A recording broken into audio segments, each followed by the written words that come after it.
এগুলো কি কইতেছস? সুমি তুই কি করছস? এটা তুই তুই নিজের এত বড় সর্বনাশ কি করে করলি? কথা কথা কেন? তুই চাচার কথা একটা বারো চিন্তা করলি না? তুই চাচার মানিজ্যতের কথা একটা বারো চিন্তা করলি না? মাইরা বলাই বোঝাচ্ছা, চাচা যদি জানতে পারে আমি বাঁচাইতে পারুম না তোরে। ওই পোলার নাম কো, আমারে ঠিকানা কি সব আমারে কো, আমি গিয়ে ওই পোলার লগে কথা কমু। আমার ক্লাসের পোলার আছে। সেই দিনের পর থেকে 3 মাস তার আর কোনো ফোন নাই। আমি যে তার সাথে যোগাযোগ করবো সেই পথ আমার কাছে নাই। আমি কই যাব, কার কাছে যাব, আমি কিচ্ছু বুঝতেছি না। কয়েকবার মরতেও গেছিলাম কিন্তু সাহস করতে পারি নাই। তোমার লগে আমার কিছু কথা আছে। আমগো সুমি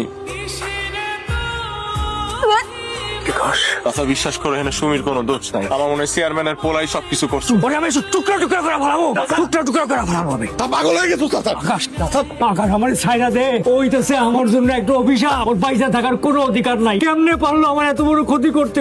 পাগল হয়ে গেছো তুমি। আজকে সুমির এই হালে তুমি দায়। তুমি যদি একটা বা নিজের মাইয়া মনে কইরা একটু আদর কইরা বুকে জড়াই ধরতা, লাইসকেও এত বড় পাপ খন্ডটা করতে পারতো না। জানো না তোমার মাইয়া কতবার আত্মহত্যা করতে গেছে, নিজের ভুলের প্রায়শ্চিত্ত করার লেগে মরতে গেছিল, কিন্তু করে নাই তোমার চোখের দিকে তাকায়। আর আজকে তুমি কইতেছো ওর দোষ।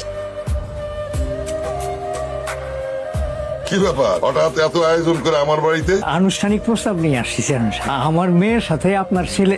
আপনি এই ইউনিয়নের মেম্বার আর আমি চেয়ারম্যান, সেই কারণেই আমি অতি বিনয়ের সাথে ভদ্রতার সাথে আপনার সাথে কথা বলতেছি। আপনি যেই লোভ এবং আশা নিয়ে আইছেন এটা আপনার কোনোদিনও পূরণ হবে না। চেয়ারম্যান সাহেব আপনি এসব কি কথা বলতেছেন চেয়ারম্যান সাহেব? আমি কি বলতেছি আপনি বুঝতে পারতেছেন না? আপনার মতো নিচু বংশের লোকের মাইয়ার সাথে আমি আমার পোলার বিয়া দিব না। আপনি এই কাজটা করেন না চেয়ারম্যান সাহেব। তাহলে আমার আর আমার মেয়ের বিষ খাওয়া ছাড়া কোনো উপায় থাকবো না চেয়ারম্যান সাহেব। আপনার মেয়ে আর আপনার বিষ খেয়ে মরেন না, যা ইচ্ছে তাই করেন, এটা আমার দেখার বিষয় না। চেয়ারম্যান সাহেব এত বড় অন্যায় কাজ করেন না চেয়ারম্যান সাহেব। চাচা, চাচা, কত বড় সাহস, হ্যাঁ? ধাপ ধাক্কা দিয়ে বাড়ি থেকে বার করার আগে এখান থেকে চলো।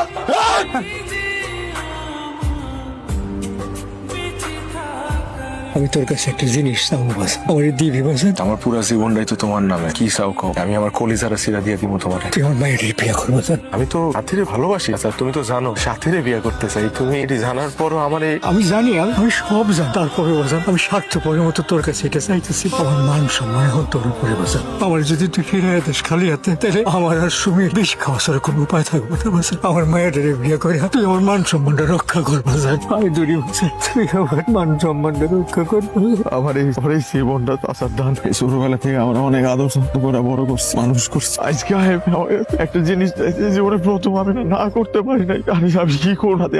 আমার তুমি আমি কি করবো? তুমি তোমার চাচার কথা মাইনা আমার এটা চিন্তা করো। তোমার দেখা আমি এই জীবনে যে পরিমাণ ভালোবাসা পাইছি, এই ছোট্ট জীবনে আমার আর কিছু পাওয়ার নেই। আমাকে আমাকে এমন করতে, আমি তো কারো